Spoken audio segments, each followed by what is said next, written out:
tiên đang bay trên bờ giao đang bay trên cây sập đó lúc nhạc cầm lên cơn chẳng là như họ yêu nhưng ta bây giờ tôi đã phải nhân ra sập sập tầm đạm chẳng hết và trong lúc của tôi ăn nằm trên đây cây o này mà bằng cờ so dan lúc ban đầm câu trong sạch na trongពេលបលេព្រះកានេះហើយថ្ងៃនេះហើយអញ្ចឹងក៏បដិសន្ធិវិមានអស់លោកទាំងអស់នោះបើមិនបានដឹងបាននឹងទេសូមដល់ទេវតាបាទស្ដេចទេវតា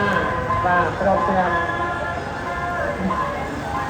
សូមលោកដល់ដំណឹងដល់ពុទ្ធការីជនលោកម្ចាស់ទានត្រូវលោកគាត់បានផ្លាត់ទៅកើតទីទុកអំបាយ៉ាងណាសូមបងកតនេះ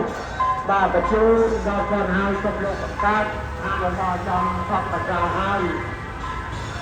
ក៏ប្រញាប់ចង្កាយបែបព្រះអង្គសពប្រានិកាដល់បត្រៃបត្រាបត្រាបត្រារបស់លោកម្ចាស់ទានដែលលោកមានប្រទេសជាខ្លាក្នុងទីព្រះបតានេះបាទ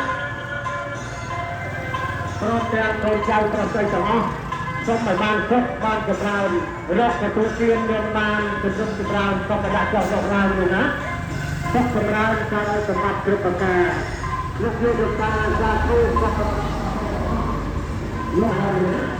សូមអ្នកបានទៅអរអានុទៅពីព្រះបតាជំនុំការទៅហើយទៅ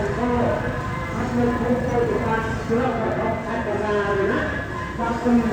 ความเข้าใจจะต้องระวังในการปฏิบัติของเราเนี่ยต้องเรียกว่าอนุโมทนา